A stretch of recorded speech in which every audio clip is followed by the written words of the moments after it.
ایک مفروضہ اور بتاتا ہوں. قیامت کا ایک کانسیپٹ میں نے ذکر کیا تھا، قیامت جس کا اللہ نے ذکر کیا کہ قیامت کیسے آئے گی. ٹھیک ہے، تو قیامت کا جو کانسیپٹ اللہ نے ذکر کیا ہے نا، وہ یہ ہے کہ جب سور پھونکا جائے گا تو ان کے دماغ پچک جائیں گے.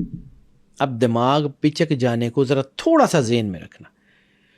To blow up and to suck, یعنی پھونک ماری جاتی ہے، یا تو پھونک ماری جاتی ہے کر کے، یا ہوا اندر کھینچ کے سکشن پمپس کے ذریعے. ٹھیک ہے، اللہ نے ہر چیز کی موت اس کے ساتھ لگا کے بھیجی ہے.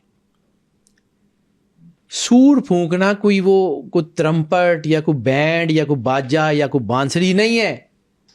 It's something which is happening in front of our eyes. پوری یونیورس ہالو ہے، ویکیوم ہے، اور ایئر سفیر نے ہمارے اس جو ہے وہ کرۂ ارض کو سنبھالا ہوا ہے. اوزون لیئر نے، اوزون لیئر میں سوراخ ہونے شروع ہو گئے. جس دن اوزون لیئر پھٹی، ہوا تیزی سے باہر نکلے گی، اور جب سکشن پمپ چلتا ہے تو چیزیں پچک جاتی ہیں. ایگزیکٹلی. ٹھیک ہے، اللہ قرآن پاک میں کیا کہہ رہا ہے؟ ان کے دماغ پچک جائیں گے. آواز کی لہروں سے اگر دماغ پھٹتے ہوتے تو کان پھٹتے. آپ کی یہ اسپائنل کارڈ کے سروائکل میں مسئلہ ہوتا، برین میں اس کا کوئی کانسیپٹ نہیں ہوتا.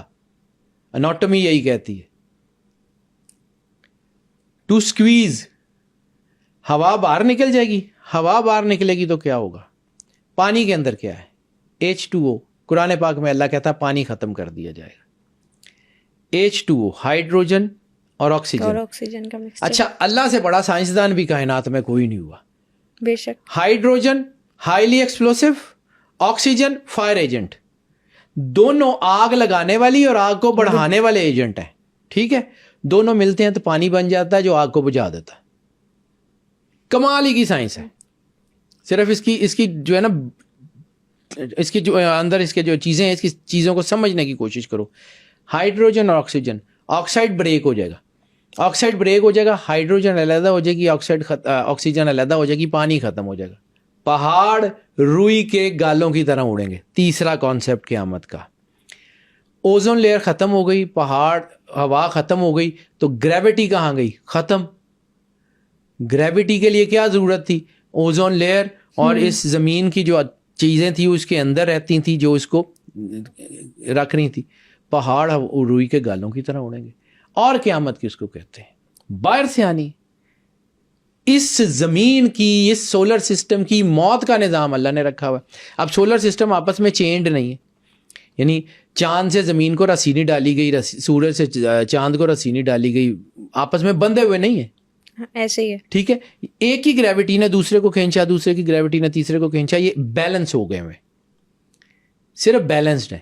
ان میں سے کوئی ایک بھی اس پورے سولر سسٹم میں سے کوئی ایک پلانٹ بھی اپنی آربٹ سے 5 ڈگری لیفٹ یا رائٹ یا فرنٹ یا بیک آ سکتا ہے. 5 ڈگری تک تو کچھ نہیں ہوگا. اگر وہ 5 ڈگری سے زیادہ باہر جائے گا تو یہ سارے آپس میں ٹکرا جائیں گے. اور قیامت کس کو کہتے ہیں؟ اب اسی کو بنیاد پہ رکھو اور میں آپ کو پھر اس طرف لے کے جاتا ہوں کہ جس کے بارے میں ذکر کر رہا تھا. مفروضے کی بنیاد پہ چاند کبھی دیکھا آپ نے؟ چاند کی انفارمیشن پڑھی ہے؟ یہاں کہیں سمندر تھے، یہاں کبھی اوزون لیئر تھی، یہاں کبھی انسان یا اس سے ریلیٹڈ کسی مخلوق کا وجود تھا. مفروضے ہیں. ایسے کہتے ہیں.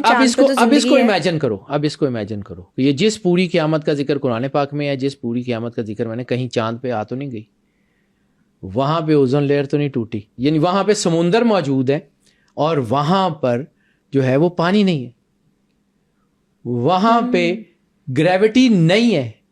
یہ تو آپ کے سب کے قریب ہے نا، روز نظر آتا ہے. کبھی اس کے اوپر سوچ کے تو دیکھو کہ کہیں وہاں قیامت آ تو نہیں گئی، کہیں وہاں کوئی مخلوق تو نہیں تھی. تو ہو سکتا ہے آپ کو آئیڈیا ہو کہ اس سولر سسٹم میں، اس دنیا میں کہیں اور 1,24,000 نبی ہو سکتے. صرف اس زمین کا اللہ تھوڑی ہے. ہم تو اس پوری کائنات کے انتہائی چھوٹے ترین حصے جس کو ملکی وے کہتے ہیں، اور اس ملکی وے کے بھی انتہائی چھوٹے سے حصے جس کو گلیکسی کہتے ہیں، اور اس گلیکسی کے بھی انتہائی چھوٹے سے حصے جس کو سولر سسٹم کہتے ہیں، اور اس سولر سسٹم کے بھی انتہائی چھوٹے سے حصے زمین کے اوپر رہتے ہیں. اس پوری کائنات میں اللہ کا کون سا راز ہے؟ ہم ہی یہاں بیٹھ کے کیسے ڈٹرمن کر سکتے ہیں؟ ہم ہی یہاں بیٹھ کے کیسے یہ فائنل کر سکتے ہیں کہ یہی ہے؟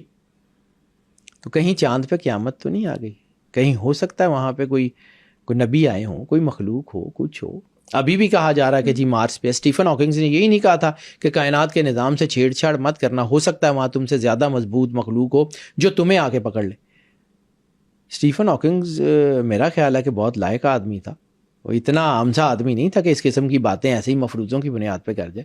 آج دنیا اس کے اوپر ریسرچ کر رہی ہے. ہم نہیں پڑھتے تو بیٹا وہ پرانے جو اسکول ہے نا، میں چونکہ انہی اسکولوں میں پڑھا ہوں، آج 50 سال ہو گئے. تو وہ جو ہوتے تھے نا اسٹوڈنٹس جن کا دل نہیں کرتا تھا پڑھنے کا، تو ان کی کوشش ہوتی تھی کہ وہ سر نے جو پیپر بنایا ہے نا وہ پیپر ہی پھاڑ دیں. نہ پیپر ہوگا نہ صبح ٹیسٹ دینا پڑے گا.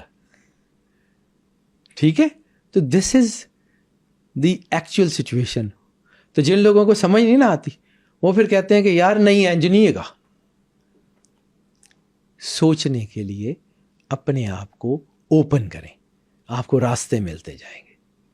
اگر آپ سوچیں گے نہیں تو آپ کو زنگ لگتا جائے گا، آپ ختم ہو جائیں گے. دس از دا ریالٹی. بلیو کرنا یا نہ کرنا اللہ کی مرضی سے ہوگا.